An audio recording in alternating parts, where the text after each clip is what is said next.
Standing on a corner in Winslow, Arizona. Welcome, oh my gosh. This is a dream come true. Dream come true.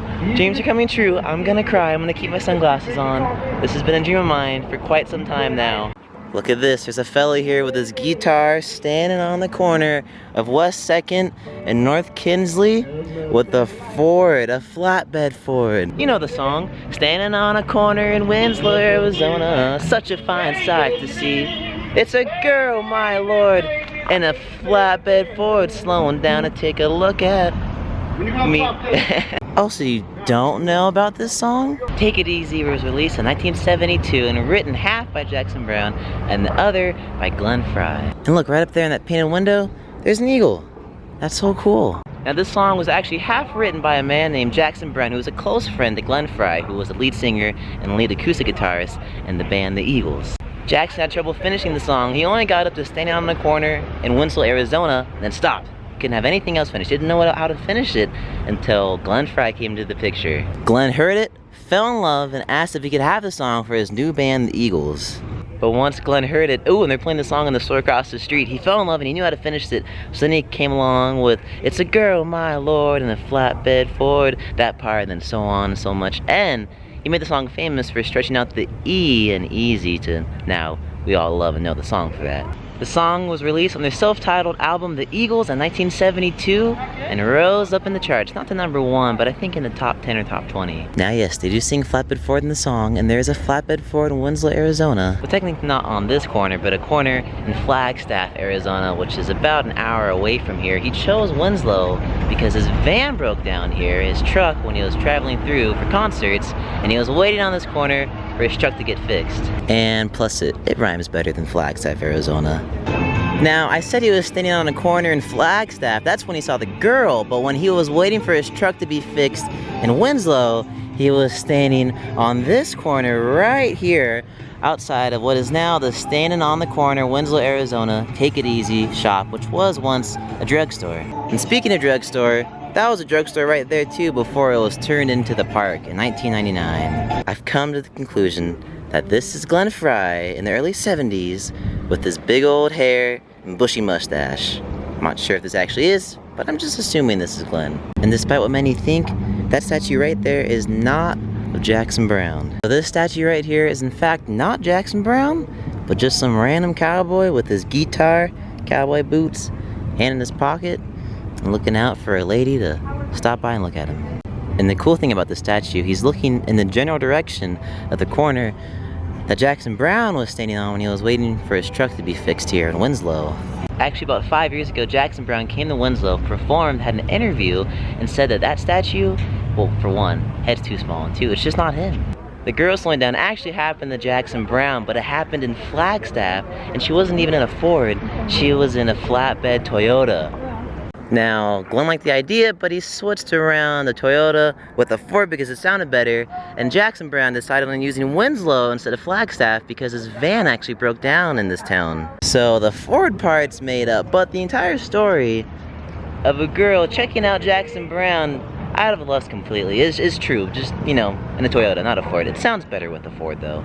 Could you imagine the song being standing on a corner in Flagstaff, Arizona, such a fine sight to see? It's a girl, my lord, in a flatbed Toyota, slowing down to... doesn't sound good. Again, the shadow's so weird with my hat. Weird. And check this out, this isn't even a building. This is a wall. I was fooled too. This is a wall painted as a storefront, and right behind it is a huge park with cute little shops and tables. Nonetheless, Take It Easy is still one of the Eagles' greatest songs. Glenn Frey himself, that Take It Easy is the Eagles' most important song, was kind of shows how they started.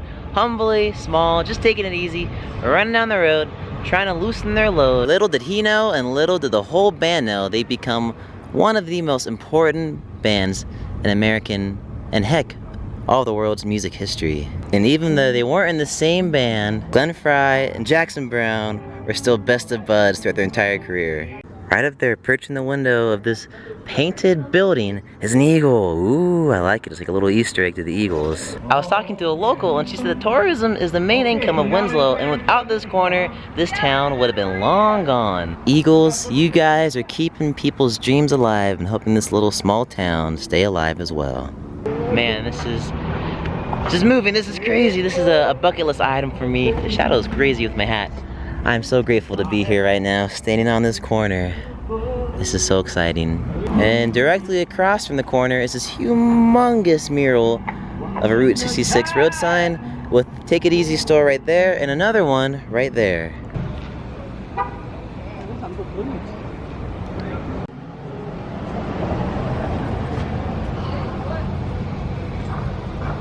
Whoa, and over at this store, they're playing the Eagles. I can't let you guys listen, but they'll get copyrighted. But they're playing the Eagles. I know Bruce can make it.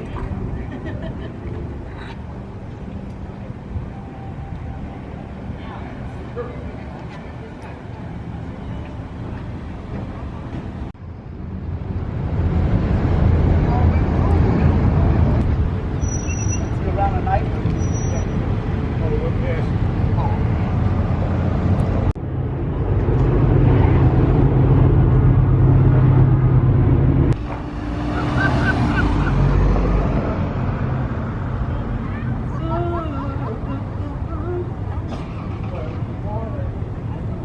And Mrs. Prom, thank you so much for giving me the love of the Eagles and showing me some of their songs, because now we're here, living dreams, helping me get through hard times in life, and just wanted to thank you. You're a big part of me. She's been going through a lot of hard family things, but every single day she comes to school with a smile on her face and always talk about how much she loved this band. I'd always heard about the Eagles. I kind of knew about Hotel California. I kind of knew they may Take It Easy. But after talking to her, oh, a whole new world opened up for me. Well, you guys, that's gonna do it for us here at the corner at Winslow. Goodbye, Glenn. Thanks for writing the song. It's cool how Jackson Brown gave him the song, and now it's just this big of a thing where they have their own corner in a little town in Arizona. So amazing, so cool a song originated from here.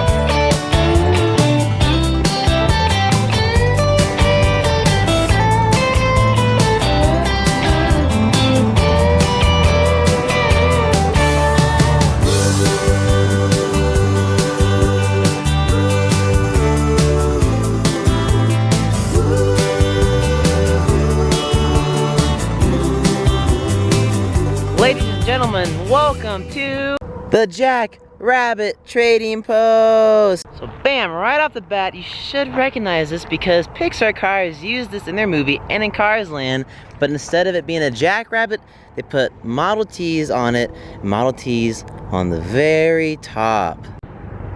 The Jack Rabbit Trading Post has been attracting visitors to come here ever since 1949, when a man by the name of James Taylor, not that James Taylor, created this sign and bought what is now the Jack Rabbit Trading Post, but was once a herpatorium, which is basically a fancy word for a snake zoo. Now, when he bought the herpatorium, he actually let all the snakes go, which is really scary, but he replaced it with jackrabbits and this huge sign, which is one of the first uses of advertising through a billboard. Uses of a billboard, and by golly, there's a train. Hello, train! Hi! Hello! I thought it was gonna honk its horn. I thought it'd be kind of cool. Ah, now it's too loud to film. James Taylor was a genius because before this, there weren't really any uses of billboards, but kind of like the Burma Shave signs that we've seen in the past. He had different billboards miles and miles down the road talking about the Jack Rabbit Trading Post. The Trading Post itself was one of the first and now longest running trading posts on all of Route 66.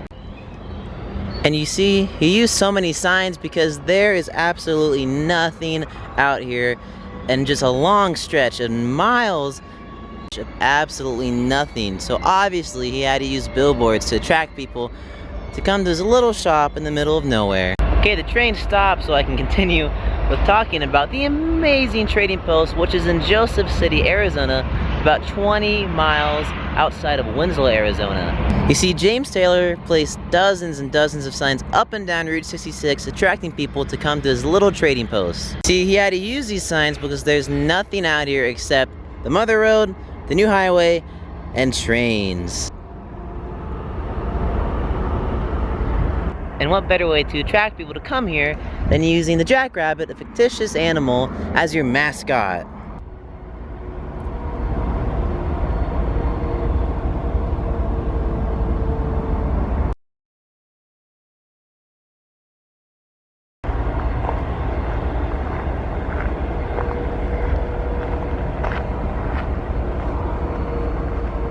And it's amazing to see the sign is still here after 70 years of being on the Mother Road.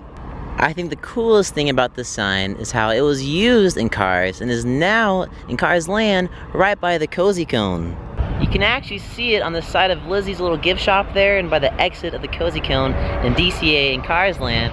With the Model T, of course, not actually a jackrabbit, but I think it's really cool how they have it here. And also, at the very end of the movie, in the credits, they list Jackrabbit Trading Post as a source of inspiration, so they do thank this place for giving them the inspiration for the sign. Check this guy out. Here is the world famous jackrabbit that has been attracting visitors for 70 years, hundreds of miles away, when they're on the Mother Road to stop by, have a cool photo, and then check out the awesome shop inside. Okay, we just stepped into the back of the Jackrabbit Trading Post building and checking out the Route 66 room, all history of the Mother Road. And down here, look at this, another personal thank you by John Lasseter, thanking the owners, Antonio and Cindy. That is amazing. Oh, and look at, there's John up there. That's so cool. This place is insane. The coolest history from Route 66 by far. Wow. And look up there, old jackrabbit. We were just told by the owner, this is an original map of Arizona before I-40 was put on there. So that red line in the middle is 66. That is awesome, just like in Cars, you guys. Speaking of Cars, again, there's John's thank you. Amazing. This is all real life information and facts, and I'm just blown away. You don't see those anymore, huh? Don't. He's never seen that. That story on that one, I have.